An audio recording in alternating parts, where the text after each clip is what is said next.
What's up, Canuck fans? Welcome to the Nucks Report, a proud presentation of DraftKings Sportsbook, as well as a proud member of the Hockey Podcast Network. Be sure to check out the network for your favorite podcast covering your favorite team at thehockeypodcastnetwork.com, the home of hockey podcasts, every team, everywhere. It is Monday, January 12th, 2026. This is episode 5 of the Nucks Report. So we've been doing this for about 5 weeks now. And hey, you guys seem to be enjoying them. And honestly, I enjoy doing them myself. This week we've got not 1, not 2, not 3, but 4 topics to go over in this Nucks Report. Usually we only do 3 topics, but this week we're doing 4. So let's not waste any time and get right into it. Our first topic is, of course, the unfortunate news, or the not very surprising news, depending on who you ask, is that Thatcher Demko is injured again. Another lower body injury. He was removed from the game on Saturday after the first period. He let in 3 goals on 6 shots.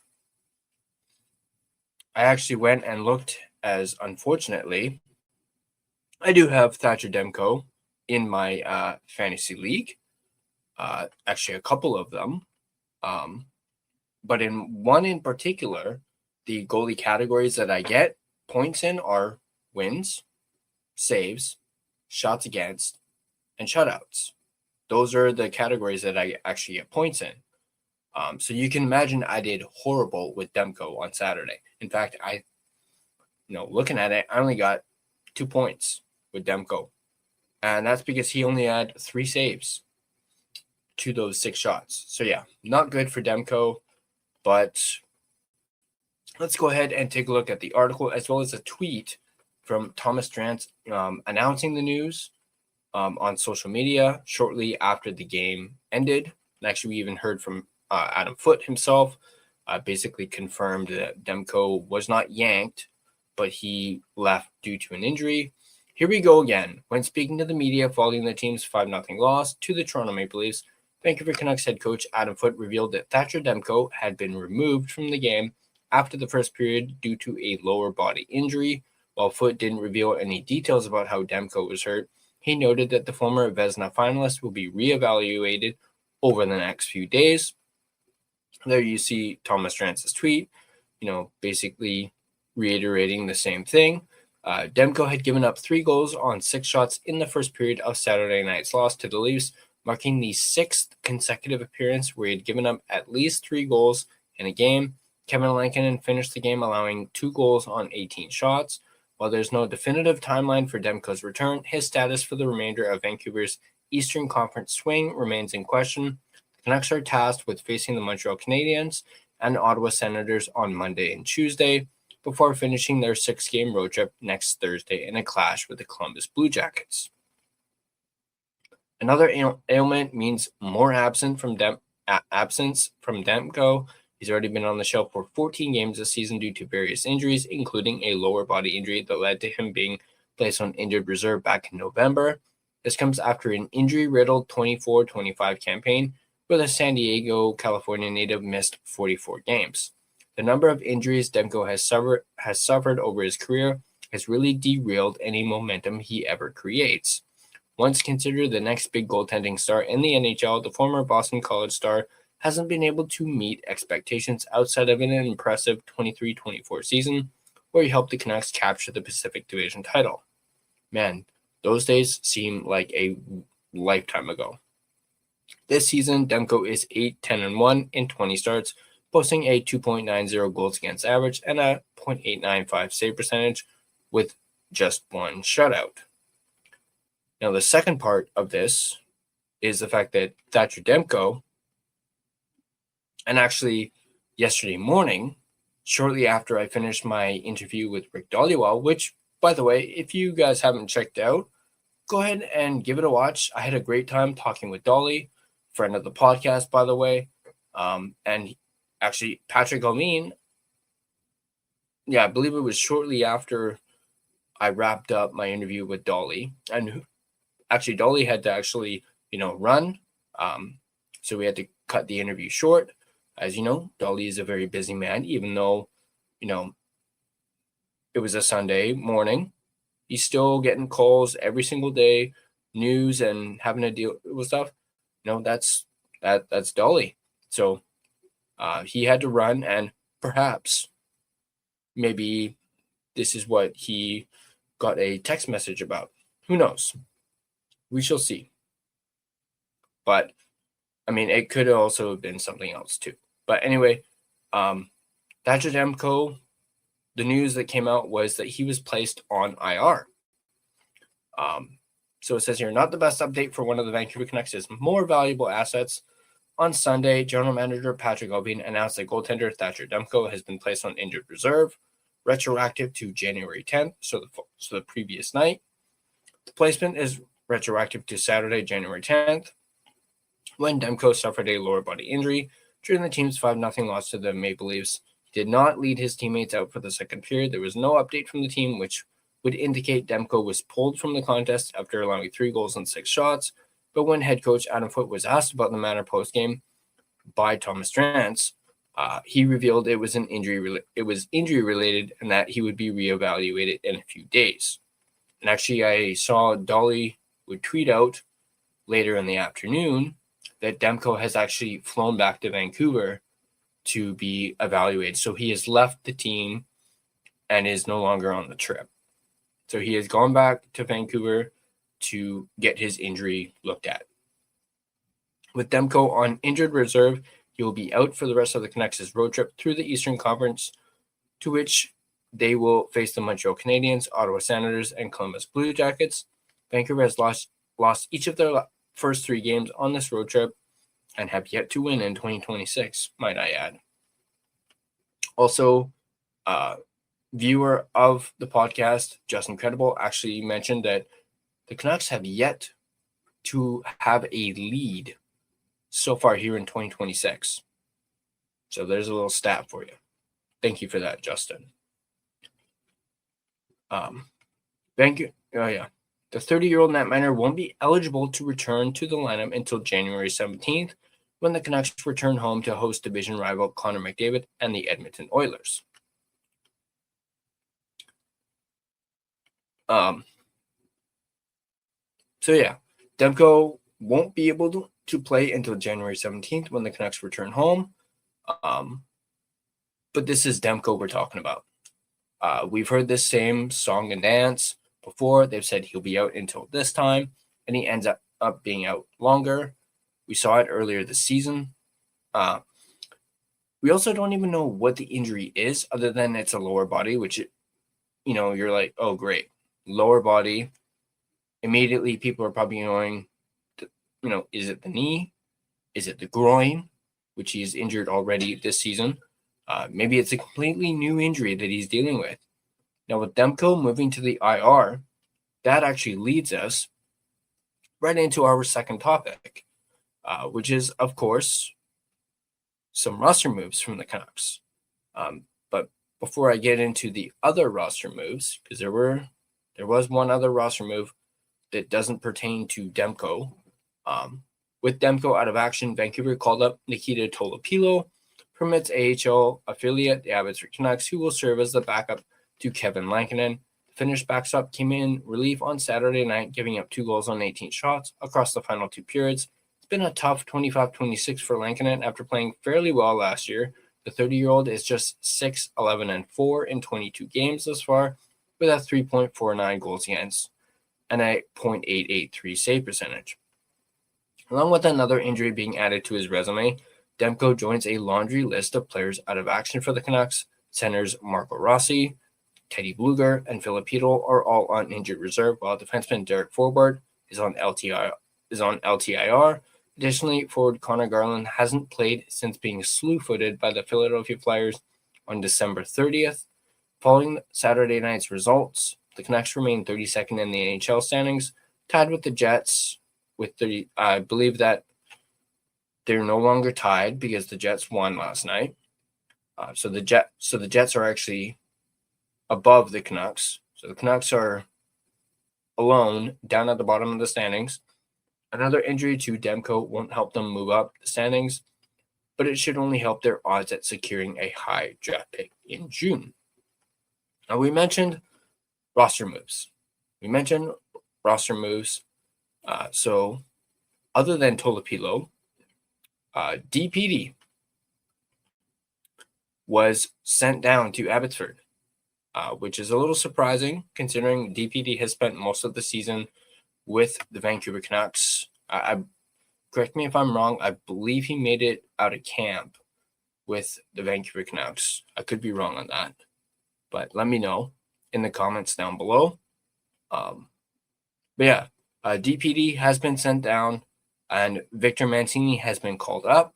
I find this interesting that DPD was sent down because if you were watching the game on Saturday, you'll probably notice that during a point in the game, the camera went to the bench, had a shot on the bench, and you see DPD in conversation with Brett McLean, one of the assistant coaches. And it seemed like DPD was being a little combative with McLean. McLean was trying to explain something to him, and DPD was arguing about something. Or, he kept on taking his mouth guard out. So it seemed like he was being a little combative. Or he wasn't really listening to McLean. And then a day later, he gets sent down to the AHL, and Victor Mancini gets called up in his place. So I found that to be quite interesting. I know DPD hasn't been the same DPD that he was last season. And actually, out of the young defensemen, I do believe Tom Wielander has been, the best out of the young defensemen. And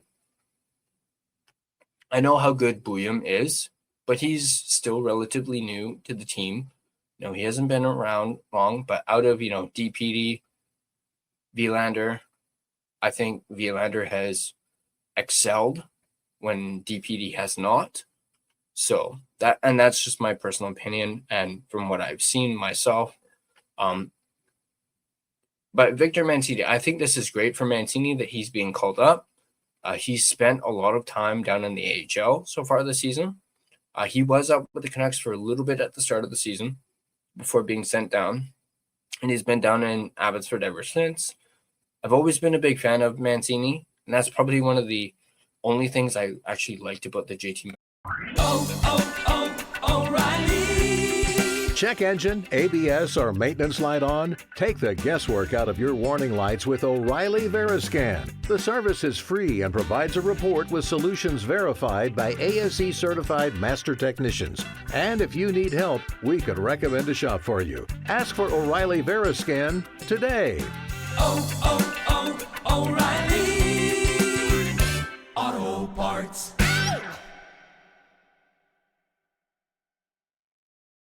Trade is the fact that we got Vittorio Mancini, and I really hope he gets a chance to shine.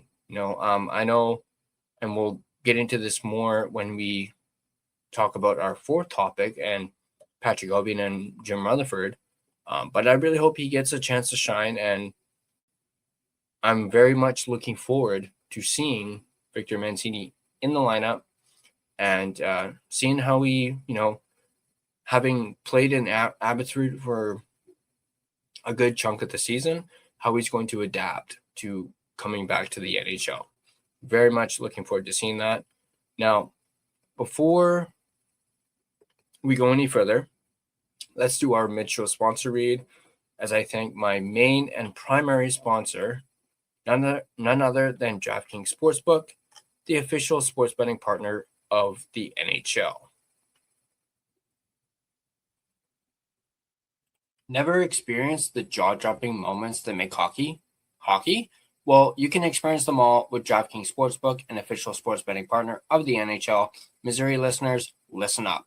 DraftKings Sportsbook is now live in the Show Me State. New customers, this one's for you. Bet just $5, and if your bet wins, you'll get $200 in bonus bets instantly. Download the DraftKings Sportsbook app and use code THPN, that's code THPN, to turn $5 into $200 in bonus bets if your bet wins. In partnership with DraftKings, the crown is yours. Gambling problem? Call 1-800-GAMBLER. In New York, call 877-8-HOPE-NY or text HOPE-NY, which is 467-369. In Connecticut, help is available for problem gambling. Call 888-78-9777 or visit ccpg.org. Please play responsibly on behalf of Boot Hill Casino and Resort in Kansas. Pass-through per wager may apply in Illinois. 21 plus age and eligibility varies by jurisdiction. Void in Ontario. Restrictions apply. Bet must win to receive bonus bets, which expire in 7 days. Minimum odds required. For additional terms and responsible gaming resources, see dkng.co/audio. This is a limited time offer. Copyright NHL 2025. All rights reserved. Whoop. Secondary sponsor. Sorry. My secondary sponsor, none other than Gassy Jack Art, maker of this amazing artwork you see right in front of you. And you guys can check them out at GassyJackArt.com.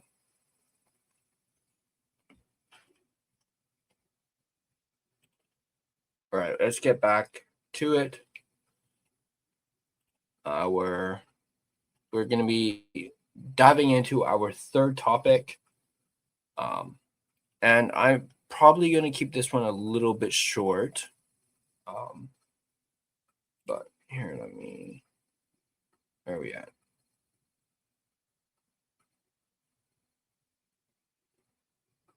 Oh, we didn't actually even finish the second topic. So we'll quickly do that. The Vancouver Canucks announced a trio of roster moves early Sunday morning. GM Patrick Allvin announced that defenseman Elias Pettersson has been assigned to AHL Abbotsford. In the same move, the club recalled defenseman Victor Mancini and goaltender Nikita Tolopilo. Pettersson, 21, has appeared in 38 games this season, scoring 1 goal and 5 assists for 6 points. After a strong 28-game stint last season, Pettersson has not replicated the same level of defensive structure and physical game from last season. He has a -4 rating, 12 penalty minutes, and 64 hits in 13 minutes and 40 seconds of average ice time. The news comes after the Canucks' 5-0 loss to the Toronto Maple Leafs on Hockey Night in Canada, when cameras panned to assistant coach, Kevin Dean, so I guess it wasn't Brett McLean, who was going over a play with Pettersson on the bench. The young defenseman made a puck-watching mistake that led to the Leafs' second goal. Max Domi's.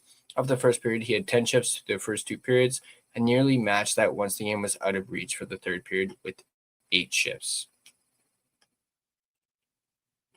Mancini, 23, started the year in the NHL, but after a 6-game stint in October and an injury, was sent down to Abbotsford. He has appeared in 20 AHL games where he has 1 goal and 5 assists for 6 points with a -4 rating. Last night in Abbotsford, Mancini nabbed a secondary assist on an early second period Cooper Walker goal, finishing with a +1 rating, 2 penalty minutes, and 1 shot on goal.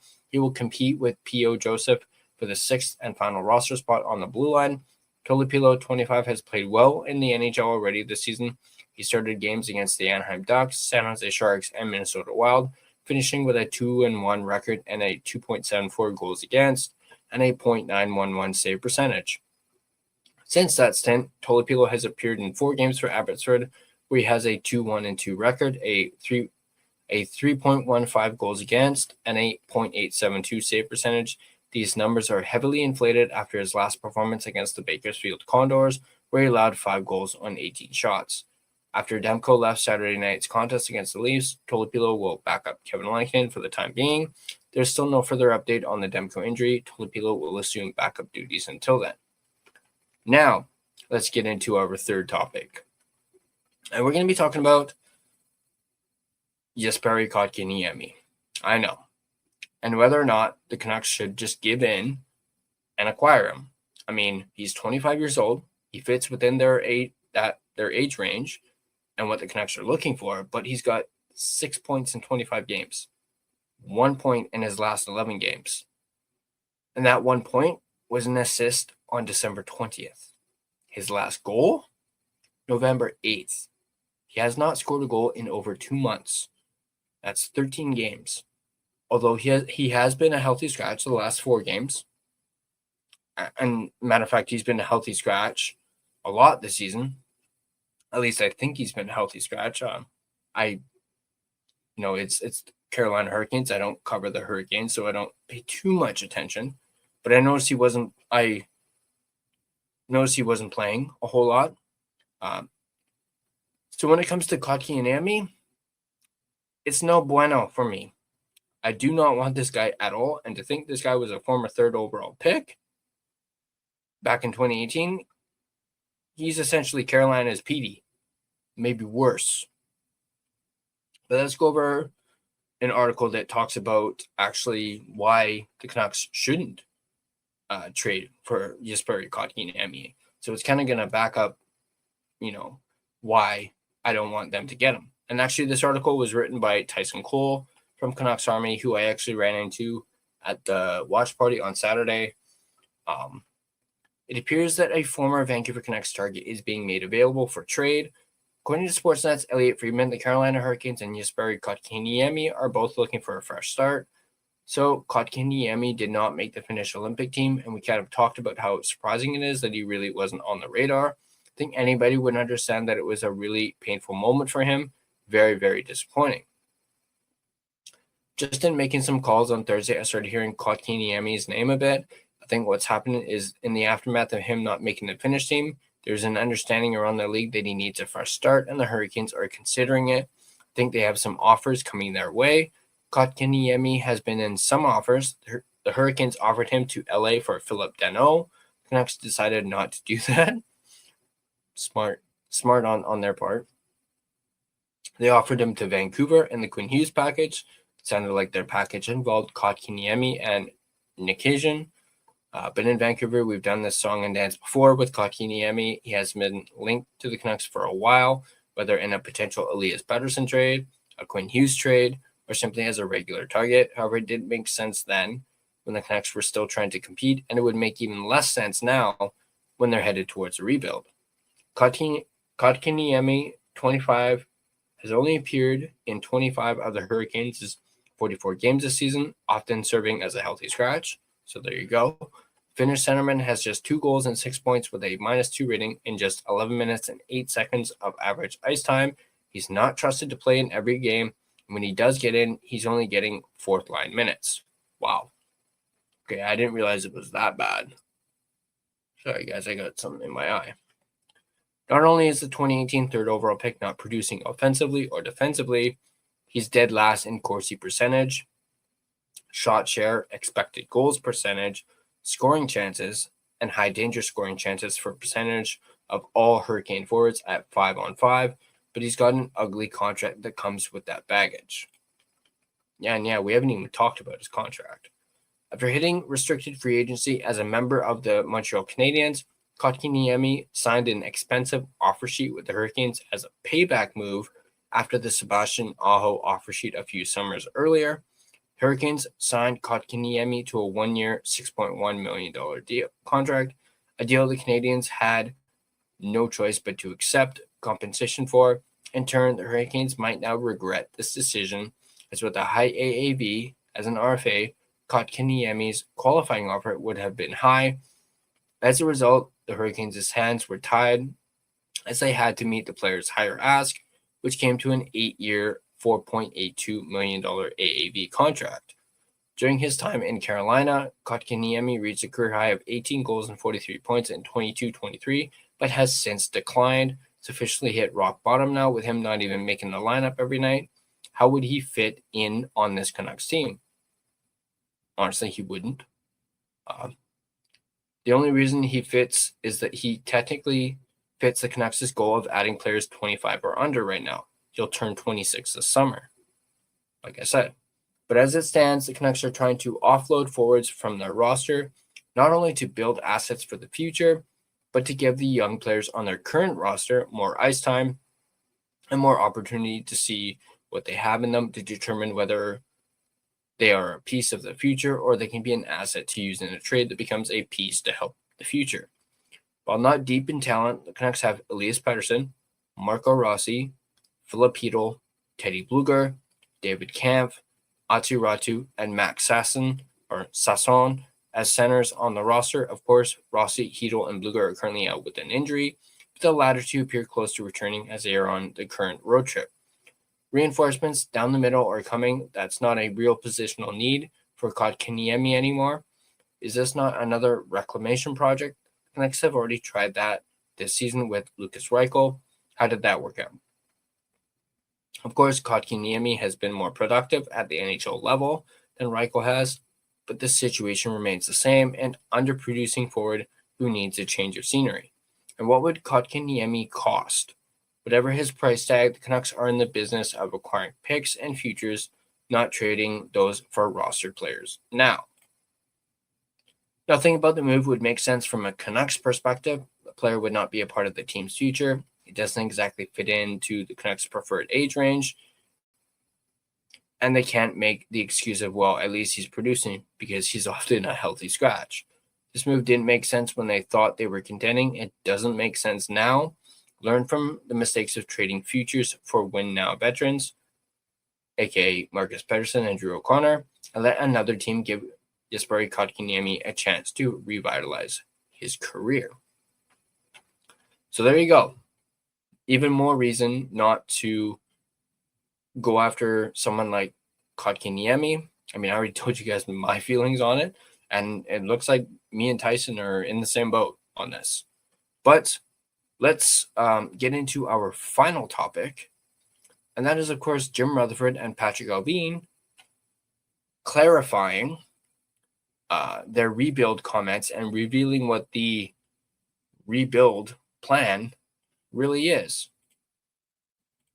So actually, before I bring it up, I just gotta remove some stuff because unfortunately I did not have enough room for all my notes.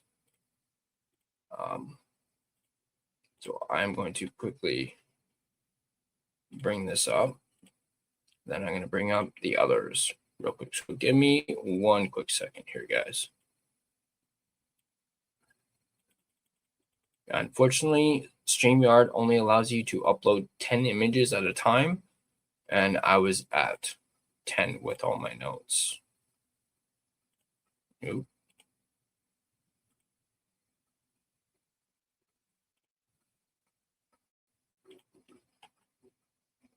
Come on.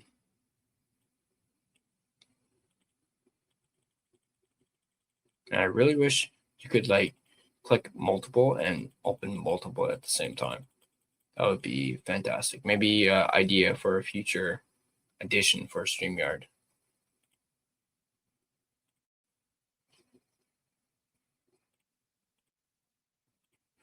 One, just two more.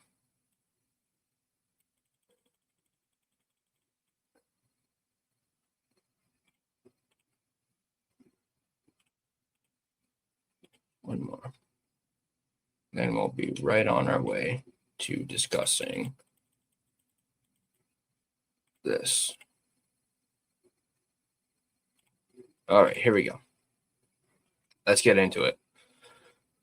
How is everyone enjoying the Vancouver Canucks' organic tank? The last place team's 5-0 defeat Saturday to the Toronto Maple Leafs and 6-game losing streak is a level of ineptitude that many fans and reporters have been calling for in Canucks Nation, although that does make some of that, I can't even pronounce that word, constituency outrage over recent results somewhat perplexing. 38 games to go, the Canucks have plummeted safely into the Gavin McKenna draft lottery sweepstakes, 11 points out of a playoff spot, and at least 5 points adrift of 30 of 31 teams above them in the standings. To being outscored 15-4, man, that is bad. Oof. That makes, oh man. To the first half of their current 6-game funeral procession, that's a good one. And still looking for their first lead of 2026 and their first win. The Canucks face difficult back-to-back games against the Montreal Canadiens and Ottawa Senators starting tonight or later today. Canucks' young players are making mistakes, and some of their experienced ones haven't looked particularly engaged or at least sharp. Number one goalie Thatcher Demko is hurt again. The only cavalry coming is winger Connor Garland, whose return from injury is imminent. So the odds don't favor things suddenly getting better for them or worse, depending on your fan tribe. But the hybrid rebuild may get more combustive. Canucks President Jim Rutherford said Sunday that although plans for the hybrid haven't changed as the organization tries to support and guide its developing prospects by retaining key veterans, everything is on the trade table for the NHL team. After notifying other teams in November that Vancouver was taking offers on its free agent eligible players, Rutherford told Sportsnet that GM Patrick Allvin has been getting calls of interest on Canucks other than just their impending UFAs. This is a quote from Rutherford. "I would suggest that we listen to teams when they call about anybody," Rutherford said, "but that would be the same whether we're winning or losing. When someone talks about a hybrid rebuild, it means the team is not shopping every player. But prior to this, we already made the decision that we were going to go with younger players. Over the past few years, our staff has done a good job, and we have a number of good young players, whether they're in our lineup now or close to getting in our lineup, and those players are going to get a chance to play. Based on the circumstances with this team, this is the year to do it. Fact of the matter is, we're in a rebuild." 9 of 12 Canucks older than 25 and on multiple year contracts have some form of trade protection, according to Rutherford. None has approached management to say they don't want to endure the pain of the organization's pivot towards youth, which became more sharply defined with last month's trade of captain and superstar Quinn Hughes to the Minnesota Wild. "People will go through their times of struggling with what's going on and times they won't," Rutherford said when asked about the uneven performance of Canuck veterans. "Nobody wants to be part of losing, and certainly in losing streaks, but it's in everybody's best interest to play within the system, try to play the right way, and win some games.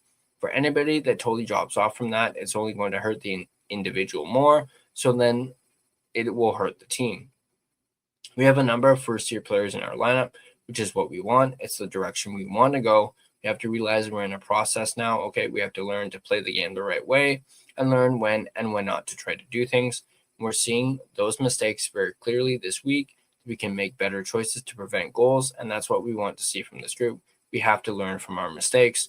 The proceeds of the Hughes trade, Rutherford said at the time the Canucks could turn things around within a couple seasons.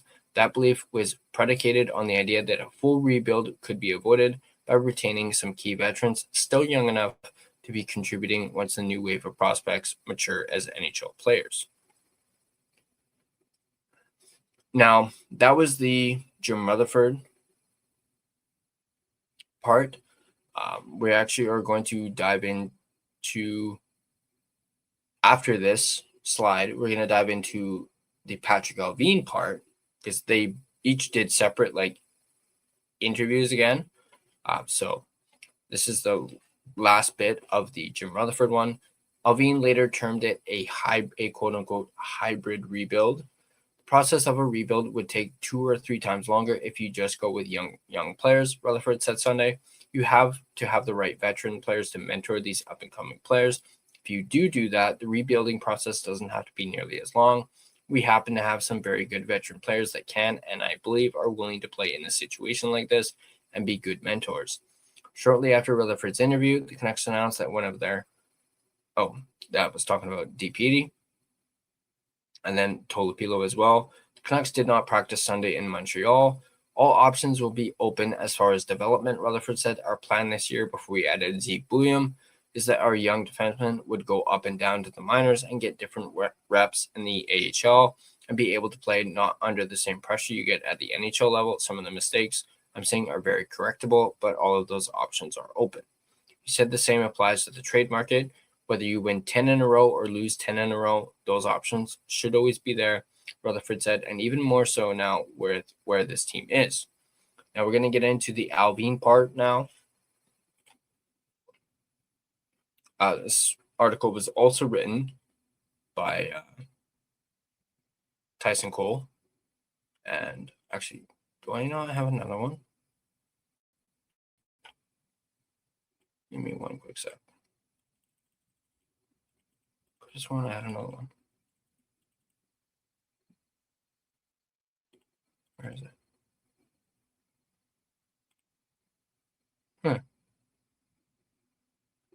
Guess not. Okay. Vancouver Canucks management provided some clarity on where the team is headed. Canucks reporter Chris Faber met with GM Patrick Allvin and discussed the team's direction at this point of the season. where they are sitting in last place in league standings. We're transitioning into a rebuild here, acquiring younger players through the draft. Allvin said, obviously the draft is really important for us. Since Jim and I got here 3 years ago, we've definitely always emphasized on getting younger. We see a couple of younger players coming up through the system, getting a chance to play now with the amount of injuries we had. Players like Tom Wielander, DPD, Lekaramaki, Kudratsev, and Mueller got games last year. Before the Christmas break, Allvin joined the panel after the first intermission on Prime Monday Night Hockey when the Canucks faced the Flyers. He discussed the Hughes trade and said that the team planned to retool with a hybrid form. Faber asked him what he meant by that. We still want to continue to acquire young players and draft picks in order to continue to build our roster. Allvin said, we saw what we did with the Minnesota deal where we're acquiring some players that were already in the league. I think it's important for us to continue to do so in our rebuild here, but it is also important to have veteran players in our lineup to help and support the younger players, learning how to be a pro, and I think that's how you grow as a team. Now, I'm unsure if that was all. Let me one sec. Yeah, it was. That was all of the Patrick Allvin. Sorry, my camera's blocking. All of the Allvin part of the interview. So there you go. Both Allvin and Rutherford are explaining what exactly a hybrid rebuild is. They're basically saying, and this is what I kind of gathered it was, it's basically a hybrid of rebuilding. You're not trading, you're not, going down to the studs. You're not depleting this entire, you're not trading everybody. You're not taking it down to the studs. You're doing it like a hybrid. You want to bring in some young guys. You want to keep some veterans around to help mentor said young guys and help them develop perhaps a little bit faster. And instead of like a 5 to 6 to 7 to 8 year rebuild, it's only, maybe 3, maybe 4 year rebuild. So that's what I'm gathering from Allvin and Rutherford. I seriously do not understand why they needed to use the freaking word vomit that is, hybrid rebuild, hybrid retool with a hybrid form. So I don't know why they needed to throw in, make up a new word in order to explain this. And I don't know why it took them this long to explain it. But hey, we've been wanting them to explain it and they gave that to us. So, but I still found it weird that they've not done a, statement or press release or a press conference together. They've been doing them separately. And actually someone brought up in, I believe it was Clay's stream last night, we've yet to hear from Aquilini at all. I don't think we've heard from Aquilini since Rick Tocchet got hired. I think. But, we haven't heard from Aquilini at all. So, not that I'm really surprised because it is Aqua. And I really don't think he cares. But let me know what you guys think in the comments below. And I hope you guys enjoyed this video. And if you guys did, be sure to hit that like button. And if you want to stay up to date on all your Vancouver Canucks content, be sure to smash that subscribe button and turn on your notifications so you don't miss a single video. Also, if you guys are interested, go ahead and check out our merchandise store. Currently, we have our 1-year anniversary collection is now available, complete with a redesigned logo, both blue and green, as well as our skate version of our logo. So go ahead, check it out, thelinechangepodcast.threadless.com. We do have some sales going on, so be sure to take advantage of those. Trust me, we're going to be having more merch throughout the year, but I wanted to do this because we are rapidly approaching our 1-year anniversary. I believe it's towards the end of February. So in maybe a little over a month, we'll be celebrating 1 year of this podcast having officially, started. And also, if you guys want to have discussions such as this, feel free to join our Discord. There is a link in the description down below. It's completely free to join. So go ahead and do that if you wish. You can also find and interact with us on social media, Facebook, Instagram, X, TikTok, Blue Sky. We're everywhere. Feel free to give us a follow on all of our social media platforms. Speaking of platforms, if you prefer an audio version of this podcast, you can find us on both Spotify and Apple Podcasts. On Spotify, feel free to give us a follow, as well as rate and review us on either platform. Also, there's a episode that you absolutely loved and couldn't get enough of. Go ahead and download your favorite episode. Really helps out the podcast, as does rating and reviewing. So if you do that, I very much appreciate it. And that's going to do it for this week's Nucks Report. Once again, drop a thought down in the comments. Drop a comment. Word vomit. Drop a thought down in the comments down below. And well, like what Dory says, just keep tanking. Just keep tanking. I'll catch you guys next time on the Nucks Report.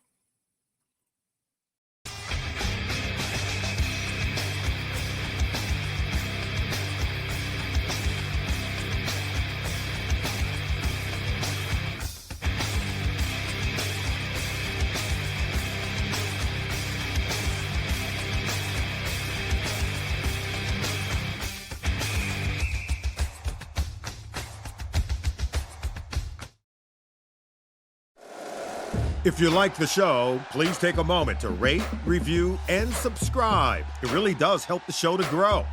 Thank you for listening.